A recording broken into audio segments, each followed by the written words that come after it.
Hello and अस्सलाम वालेकुम viewers, मैं विश्वास है आप लोग देख रहे हैं मेरा और आपका यूट्यूब चैनल। आज हमें ज्वाइन किया है पाकिस्तान से दिव्य कुमार ने। Thank you so much Divya for joining us. जी थैंक यू, शुक्रिया मुझे बुलाने के लिए। Thank you.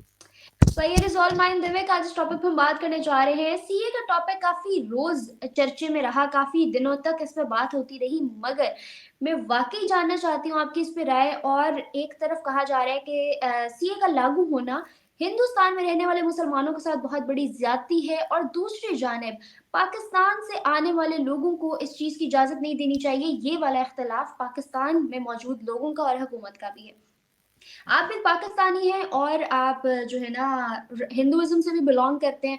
मुझे बताएं, आप इस अपॉर्चुनिटी को किस तरह वेल करेंगे, आप क्या डिसीजन लेंगे, और दूसरी जानिब क्या ये वाकई इंडिया में रहने वाले मुस्लिम्स के साथ ज्यादती है? देखिए, ज्यादती ये किस तरीके से है, क्योंकि ये तो सिटीजनशिप देने का एक्ट है। आप इसमें किसी की भी सिटीजनशिप ले तो नहीं रहे ना। तो बेसिकली आप ज्यादती तो किसी भी ग्रुप के साथ नहीं कर रहे, मुसलमानों को तो छोड़ें, आप किसी के भी साथ नहीं कर रहे, क्योंकि आप किसी की भी सिटीजनशिप आप वापस नहीं ले रहे। आप उल्टा सिटीजनशिप प्रोवाइड कर रहे हो, आप ग्रांट कर रहे हो किसी को। अब इसके मैं कुछ कानून पे आ जाता हूँ, ठीक है, लॉज पे। फर्स्ट ऑफ ऑल, जो एज अ रेफ्यूजी, जो एक रेफ्यूजी स्टेटस लेके गए, हम स्टेटस लेके किसी दूसरे मुल्क में जाते हैं ना, business visa, work visa, refugee visa. जो रेफ्यूजी स्टेटस लेके 15 अगस्त 1947 से 31 दिसंबर 2014, इस पीरियड के दौरान जो इंडिया में गए हैं रेफ्यूजी स्टेटस लेके, चाहे वो बांग्लादेशी हो, चाहे वो आपके पाकिस्तानी हो, चाहे वो अफगानिस्तान के हो, इन तीन मुल्कों के जो माइनॉरिटीज हैं, अगर रेफ्यूजी स्टेटस लेके इस टाइम पीरियड के बीच में अगर जो इंडिया गए हैं, उनको सिटीजनशिप दी जाएगी। ऐसा नहीं है कि 2014 के बाद जो जा रहा है उनको भी दी जाएगी। 2014 और जिनके पास रेफ्यूजी स्टेटस है उनको। अब इसके अंदर एक चीज आ जाती है, क्या उन लोगों को हक नहीं है अपनी जिंदगी का? क्योंकि when you don't have citizenship and you are living in another country, तो बेसिकली आपके पास कोई बेसिक राइट्स तो नहीं होते। आप प्रॉपर्टी नहीं ले सकते, नौकरी आपको कभी नहीं मिल सकती, आप कभी भी बड़े एजुकेशनल इंस्टीट्यूट्स में नहीं जा सकते, ठीक है। आप गवर्नमेंट के जो जिसको कहते हैं कि कंट्री के सिस्टम में आप कभी इंटीग्रेट नहीं कर पाते। बैंक अकाउंट्स हो गए, बिजनेसेस हो गए, इवन पॉलिटिक्स हो गए। अब क्या है कि after they will get the citizenship, ये सेम लोगों को पास ये सारे राइट्स भी तो आ जाएंगे ना। They can now bye their house, they can educate their children, they can start a business, they can even fight elections, they can become MLA, MPA और चीफ मिनिस्टर, मिनिस्टर कुछ भी बन सकते हैं, प्रेसिडेंट, प्राइम मिनिस्टर कुछ भी बन सकते हैं वो। उनके पास सारे राइट्स तो आ गए। अब इसमें एक चीज आती है, लोग हमेशा एग्जाम्पल देंगे कि यार लोग तो 2013 में जो आया उसको फिर 14 तक का ये तो मतलब उसका वो होगा। मैंने बोला यार, जो 13 में भी आ रहा है तो 24 में जाके ये कानून आया। 11 साल तो उसको वैसे भी ऑलरेडी हो चुके हैं, ठीक है।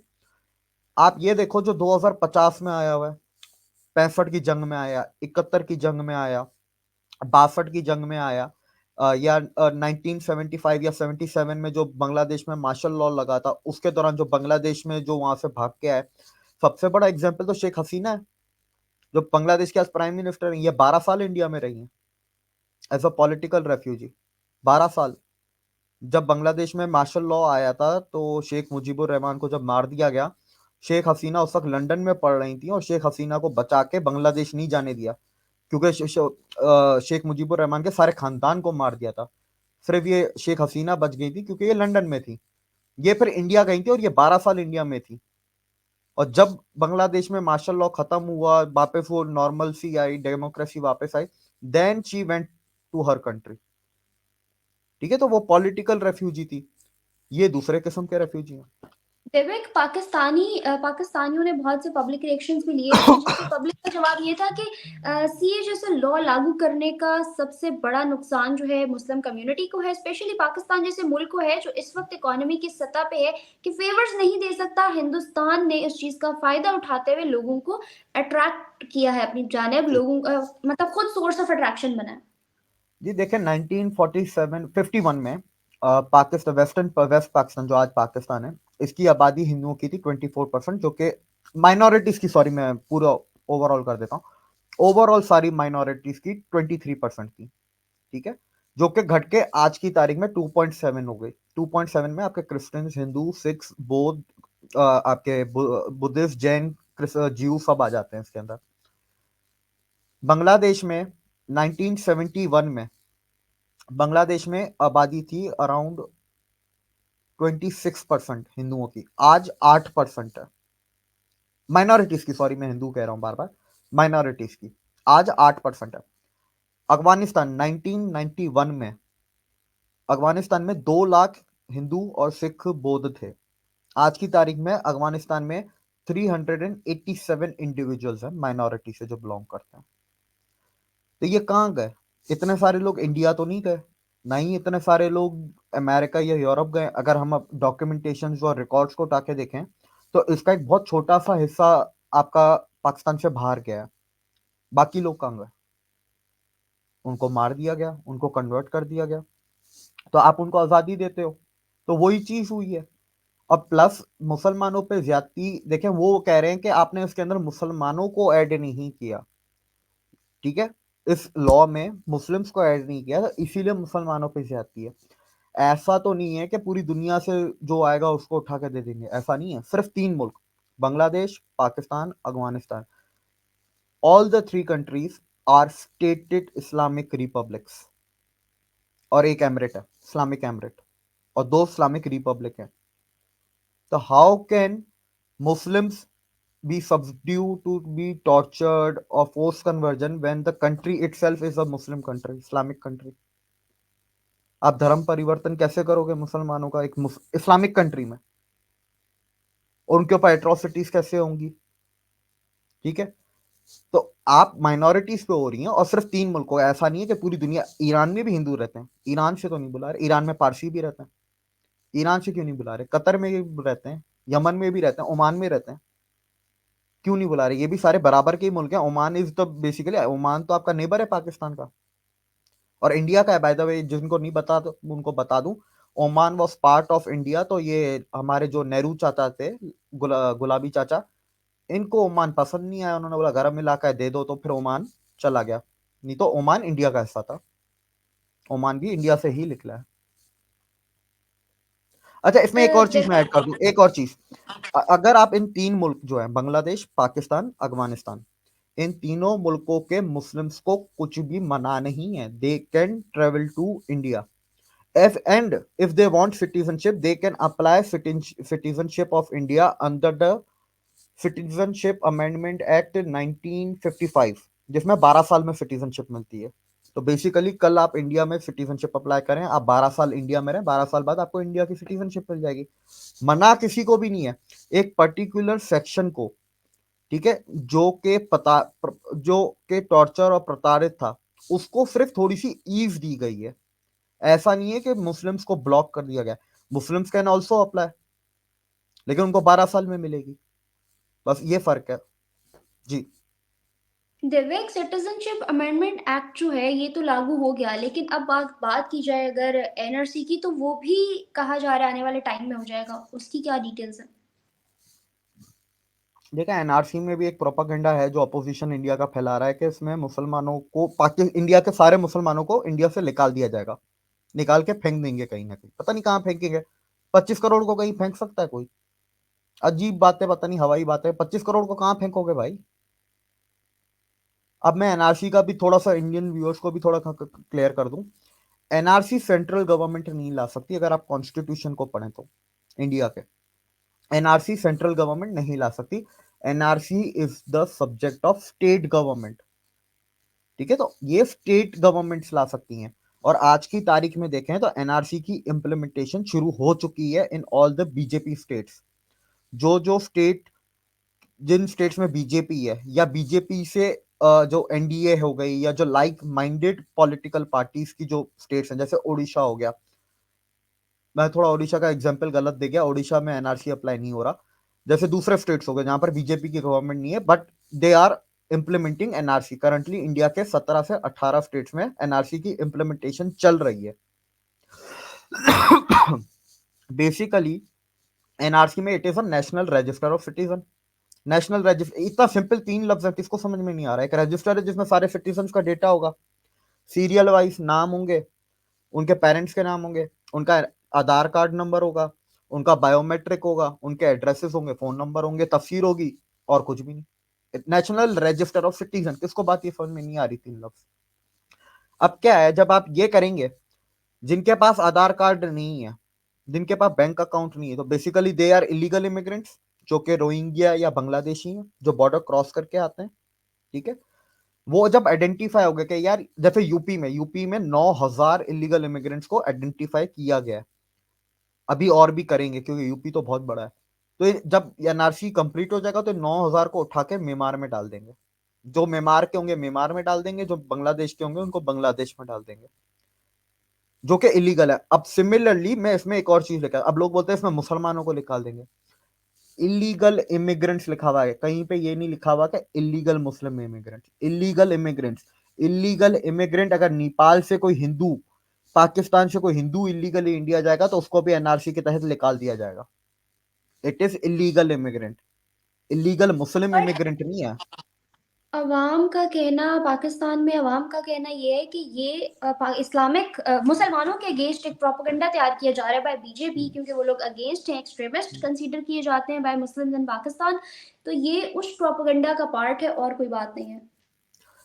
यार आपको क्या लगता है 25 करोड़ मुसलमानों को आप निकालेंगे, फॉर एग्जाम्पल जैसे पाकिस्तानी को कहना है कि निकालना है 25 करोड़ मुसलमानों को, सऊदी अरब और यूएई चुप रहेगा? मैं बता दूं, सऊदी अरब के जो वर्ल्ड मुस्लिम लीग के जो आपके इमाम थे, जो लास्ट ईयर इंडिया आए थे, अभी अगस्त में ही आए थे मेरे ख्याल से इंडिया में, न्यू दिल्ली में, अजीत डोवाल वगैरह के साथ उनकी स्पीचेस भी अवेलेबल हैं यूट्यूब पे।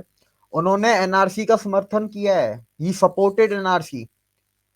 और म्यांमार की गवर्नमेंट ने इंडिया को ऑफिशियल लेटर लिखा है कि जितने भी म्यांमार के लोग इलीगली इंडिया में गए हैं, हम उनको वापस लेने के लिए तैयार हैं। वो लेटर भी ऑनलाइन अवेलेबल है म्यांमार गवर्नमेंट का। अभी 1.5 महीना पहले इंडोनेशिया ने 20,000 रोहिंग्याओं को निकाला है। A Muslim country can kick out illegal Rohingyas, but India can not kick out its illegal immigrants. Why? Pakistan ने भी तो 2023 के अंदर अफगानियों को वापस भेजा, तब तो नहीं बोला कोई। देखें, इस वीडियो से पहले जो हम बात कर रहे थे हिपोक्रेसी, उसका कुछ ही नहीं हो सकता। अच्छा Divek, last but not the least, आपने देखा भी होगा, सुना भी होगा, 110 बिलियन डॉलर्स का जो है बजट पास करके पिछले 90 डेज में नरेंद्र मोदी जी ने बहुत सारे प्रोजेक्ट्स को इनॉग्रेट किया। बात चाहे कश्मीर की हो, श्रीनगर की, दिल्ली की, या फिर गुजरात की, इवन द्वारका वाला आपने प्रोजेक्ट देखा। इन तमाम चीजों की इनॉग्रेशन से गुजरते हुए नरेंद्र मोदी जी इस वक्त पिछले 90 डेज में 110 बिलियन डॉलर्स का बजट लगा चुके हैं अपने कंट्री के ऊपर। क्या कहेंगे, आने वाले इलेक्शंस की तैयारी है या कुछ और? देखें, पॉलिटिक्स में दो चीजें होती हैं। एक चीज होती है कि one one thing is your development, your agenda, ideology, ठीक है, परफॉर्मेंस। अब दूसरी चीज होती है कि आप उस चीज को डिलीवर कब करते हो। काफी प्रोजेक्ट्स मुझे ऐसे पता हैं जो दिसंबर में इनॉग्रेट हो सकते थे, पर मोदी जी ने वो प्रोजेक्ट्स मार्च में, फेब में इनॉग्रेट किए, when the election were near. तो टाइमिंग इज इंपॉर्टेंट। तो इसमें दोनों चीजें हैं।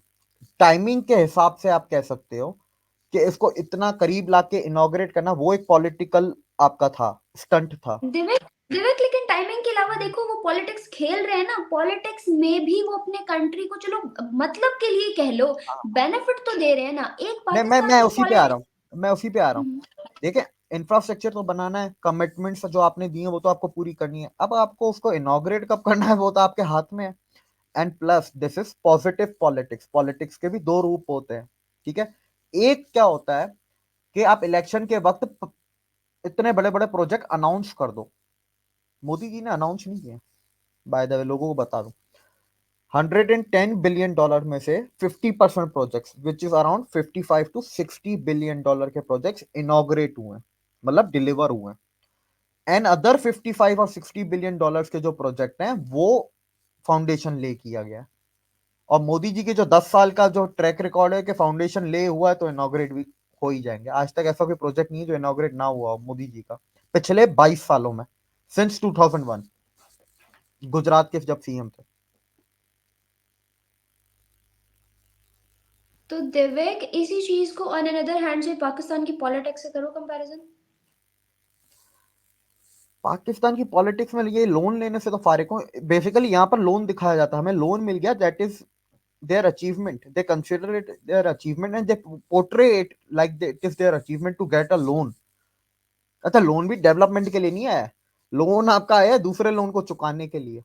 इंडिया में देखो, जब जापान से लोन आया, उसको पॉलिटिकली थोड़ा बहुत एडवर्टाइज किया गया था बुलेट ट्रेन के लिए, ठीक है। वो करीब आया था 87,000 और 90,000 करोड़, अप्रोक्सीमेटली 90,000 करोड़ का लोन जापान ने दिया था इंडिया को for making this Mumbai to Ahmedabad bullet train, ठीक है। 0.1% इंटरेस्ट रेट पर एनम, 50 साल में वापस करना है।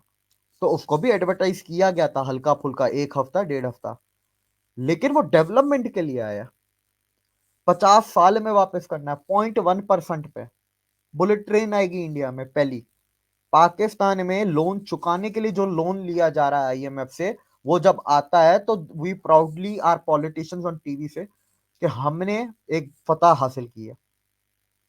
अब इसमें क्या कंपेयर करें।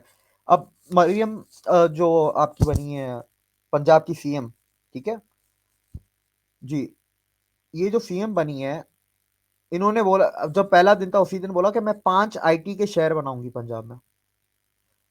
मेरा कहना यह था कि आप आईटी के शहर छोड़ो, अगर आपने 5 साल में एक ढंग का आईटी का पार्क बना दिया ना पूरे पंजाब में, वो आपको बहुत आगे ले जाएगा पॉलिटिकली भी, और पंजाब की आवाम को भी बहुत आगे लेके जाएगा। अगर एक proper modern world class infrastructure के साथ आपने एक आईटी पार्क बना दो। एक पार्क तो बन नहीं रहा, ये 5 शहर बना, एक तो दावे उतने बड़े ना करो। ये चीज मोदी जी की अगर तुम देखोगी तो दिखेगा, वो उतना ही बोलेंगे, अच्छा जितना बोलेंगे उतना डिलीवर हो जाएगा। और मैंने तो अक्सर ऐसे भी देखा कि वो बोलते 5 का है तो 6 डिलीवर कर देंगे। और हमारे घर वाले भी सिखाते हैं यार बचपन में कि उतना ही बोलो जितना कर सकते हो, या उससे भी कम बोलो। ज्यादा डिलीवर हो गया तो तुम्हारी वाह वाह होगी, और अगर नहीं कर पाए डिलीवर तो कम से कम थू थू तो नहीं होगी। 5 आईटी के शहर, अच्छा कौन से शहर ये नहीं बताए, वो नहीं बताए कौन से शहर को मैं डेवलप करूंगी, बता दिए 5 शहर पंजाब के। अब बैठ के सोचो कौन से शहर हैं। और पंजाब में एक नया तरीका, मैं उस दिन बैठ के पता नहीं क्या पाकिस्तान का मैप खोल के डिस्ट्रिक्ट वाइज मैंने मैप खोला हुआ था, पंजाब में 55 डिस्ट्रिक्ट हैं। पंजाब एरिया में इतना सा है, उतने से एरिया में 55 डिस्ट्रिक्ट। वो बलोचिस्तान इतना, पाकिस्तान का 45%, उसके अंदर मेरे ख्याल से 17 नहीं, 28 के 32 डिस्ट्रिक्ट थे।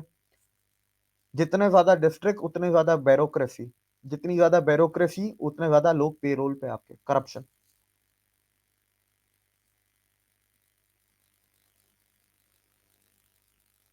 बहरहाल दिवेक, पाकिस्तान के अपने हालात तो ऐसे ही चल रहे हैं, लेकिन सीए वाली जो आग लगी है पाकिस्तानी अवाम को, या फिर ये कह लोगे इस कम्युनिटी को, वो वाकई अभी तक तो समझ नहीं आ रहा है कि उसके पीछे मुझे क्या नहीं लॉजिक लगता कि आग लगी है। असल आग तब लगेगी जब आने वाले शायद 1 या 2 साल में, अगर अगर ठीक है, इंडिया ने CA2 लेके आया, पार्ट 2, जिसके अंदर उन्होंने बोला कि we accept refugees from Ahmadiyya and Shia community. फिर क्या करेंगे, आग तब ज्यादा लगेगी। बड़ा ये ज्यादा प्रोपागेंडा बड़ा है, ये मसला ये हो आग जाएगा। नहीं है, ये आग नहीं है, प्रोपागेंडा है, आग तब लगेगी। ज्यादा बड़ा मसला हो जाएगा। ऐसा ही। बहरहाल कुछ कहा नहीं जा सकता इन फ्यूचर क्या होने जा रहा है। बाकी यार, मुझे अभी तक कोई बांग्लादेश या अफगानिस्तान की तरफ से तो कोई स्टेटमेंट नजर नहीं आई है। Have you heard any? Bangladesh ने मेरे ख्याल से स्टेटमेंट नहीं दिया, अफगानिस्तान ने स्टेटमेंट दी है। और आप अफगानिस्तान की स्टेटमेंट देखें कितना सेंसिबल है, मैं आपको पढ़ के सुनाता हूँ, क्योंकि मैं खोल लूँ उसको।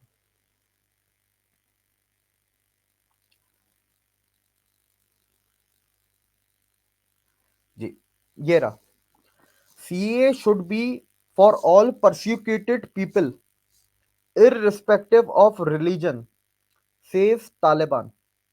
The Taliban spokesperson also claimed that there was no persecution of Sikhs and Hindus in Taliban ruled Afghanistan. कितना कैलकुलेटेड, वेल क्राफ्टेड स्टेटमेंट है। इतना बड़ा स्टेटमेंट आप तालिबान की तरफ से आ रहा है, लेकिन हमारी अरबों रुपए की इधर फॉरेन मिनिस्ट्री चल रही है, वहां से नहीं आया।